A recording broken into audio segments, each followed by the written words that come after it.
Making the news this morning are the fallouts from the President's State of the Nation address, but we have a lot more tidbits as well, so let's straight away get onto them. And the Kintampo Waterfalls attracts many tourists from across the world, but it is gradually losing its shine due to mountain refuse, damp around the premises, and the lack of proper waste management systems at the site compels visitors to litter indiscriminately. John News' Mahmoud Mohammed Nuruddin visited the falls and has filed this report. Many families and school children love to come out here, especially on weekends. Students in particular find it a childhood dream to admire a natural resource they may have heard or read about in books. The natural environment gives a breezy feeling as visitors scramble for the splashing water from the rocks above. Martin and his team from Germany are also here to have a feel of the beauty of nature. It's a very nice place to be, and I like it. I like it so much. It's a spiritual place, I think.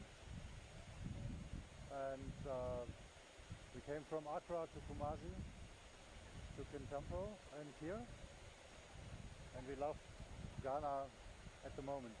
Kintampo Waterfalls, known as Sanders Falls in the colonial era, generates on average 300 Ghana cedis daily in revenue.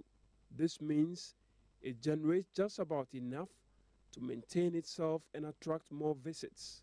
However, filth seems to have marred the serenity of the waterfalls. Of course, what we see first is all the trash. You know, there's lots of trash here. You know, and I can't understand why can people come to a place like this. They're beautiful.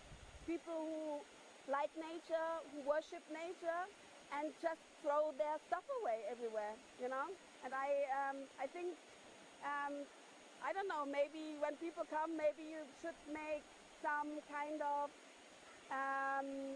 instruction to them how they should treat nature, not only here but in general. Hundreds troop here, especially during festive seasons, but the visitors lament the rock above from which the water flows are a threat to human lives.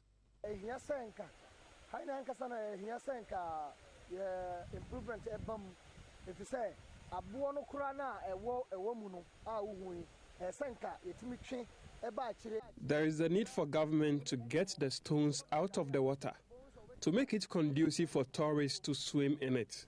This will, to a large extent, attract more tourists to the site.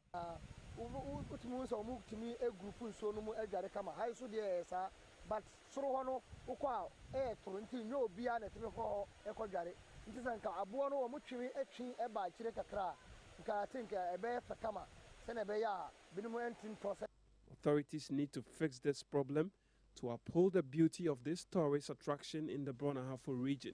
Mahmoud Mohammed Nuruddin's report for Joy News. Residents in and around Kenyasi in the Esutithi North District of the Brong-Ahafo region are expressing disgust at their local authorities for doing nothing about a recent water pollution claim in a research finding.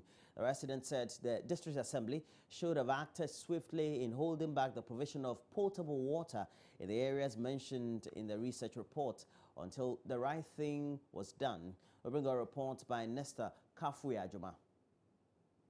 Few weeks ago, WACAM launched 2 research reports conducted by the University of Cape Coast in collaboration with the Water Research Institute of CSIR and funded by the Ford Foundation.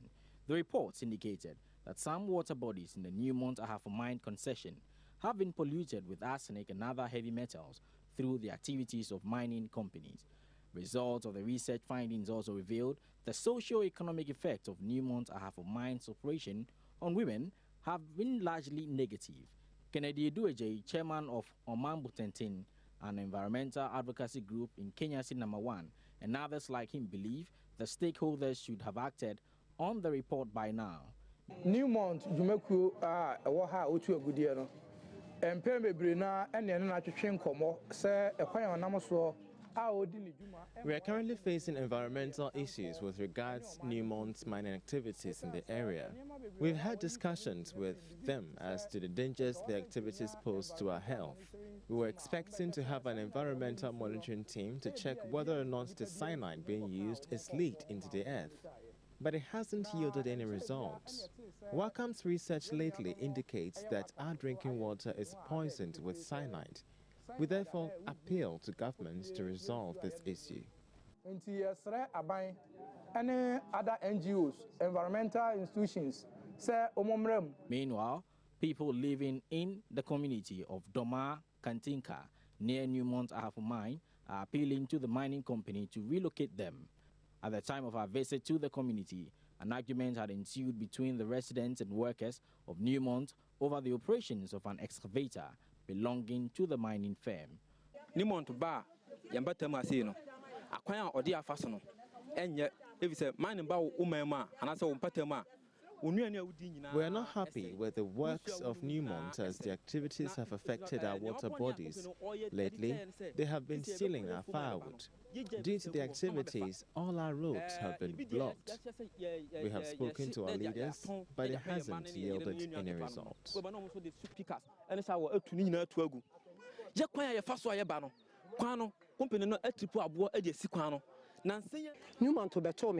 Was who sit down my ye, and see I am say, and send I sent in Canon so by an I was here before the establishment of Newmont Ghana. The activities have destroyed our source of drinking water. They are really disturbing us with their mining activities. We want them to build our houses for us. My eyesight is nearly ruined as a result of the dust. We appeal to authorities to help restore our buildings.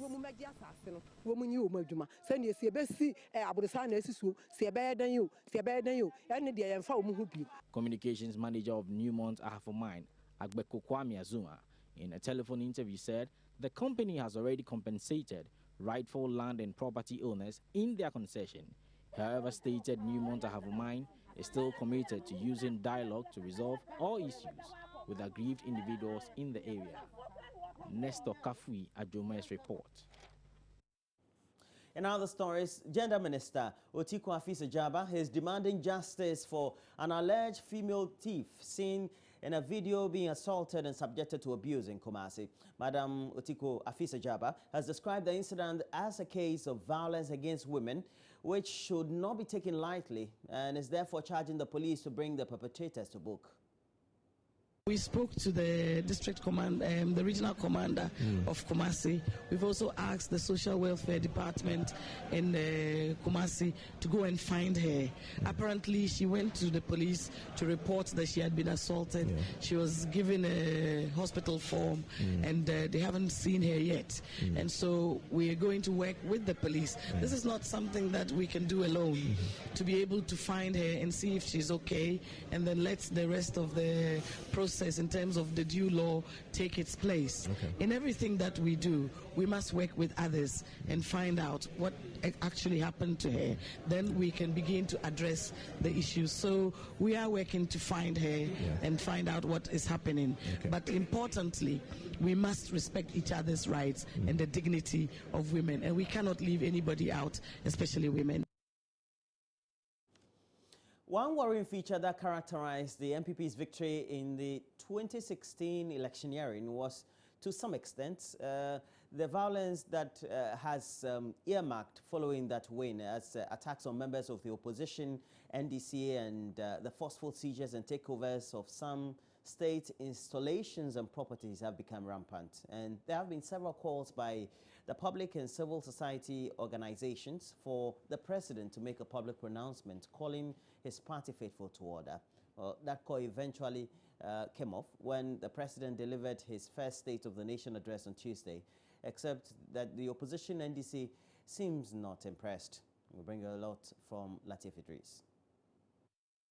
The attacks and vandalism began on December 9, shortly after the chairperson of the Electoral Commission declared the then candidate Akufo-Addo as winner of the December 7 presidential elections, and by extension, president-elect. Across the regions, supporters of the MPP went on rampage, ejecting people perceived to be NDC sympathizers from their official bungalows. But for the timely intervention of the police, the so-called invincible forces in Accra attempted to take over the passport office. Several weeks after those incidents, which were justified by some leading members of the MPP, the president finally condemned those attacks. Certain incidents occurred during the transition period that are matters of concern to me and should be to every Ghanaian, as they marred an otherwise dignified and successful transition. Wrongdoing has no political color, and I do not subscribe to the lawlessness of political party supporters simply because their party has been elected into office. Mr. Speaker, when those incidents began, I instructed the then Inspector General of Police, John Kudalo, to apply the law, irrespective of political affiliation, to all lawbreakers. The General Secretary of the NDC, however, believes the condemnation has come rather too late. I don't believe in what he's saying, the sincerity of what he's saying, honestly, because he was still in town when these things were happening, and we were calling him that you should strike when the iron is hot. Now everything has died down, so what is the purpose of condemning it? It has happened already. Those who have to suffer have suffered. You are now saying that there should be a truce on your terms, so that next time when somebody takes over, it shouldn't happen. Is that what he wants us to believe? This statement, if he had made it publicly at that time, I'm sure that there are things that we could have avoided. Though it may be late, according to the NDC scribe, the president also indicated in his address that the IGP was asked to take certain actions, and so hopefully the victims of those attacks may just get justice, however delayed. Well, so we'll bring you a lot more fallout or other stories following the President's State of the Nation address that took place before the plenary or the House in itself. And that will be our main discussions, as we have in the studio Fifi Kwete, who is a Member of Parliament for Ketu South, Sam George, Member of Parliament for Ningo Prampram, and also Anthony Cabo, Member of Parliament for Laura. Well, before we do all that, though, we have to bring you the latest of the news stories featured on the front and back pages of the newspapers. Then we'll look at the online portals. That'll be it for the news wrap-up this morning.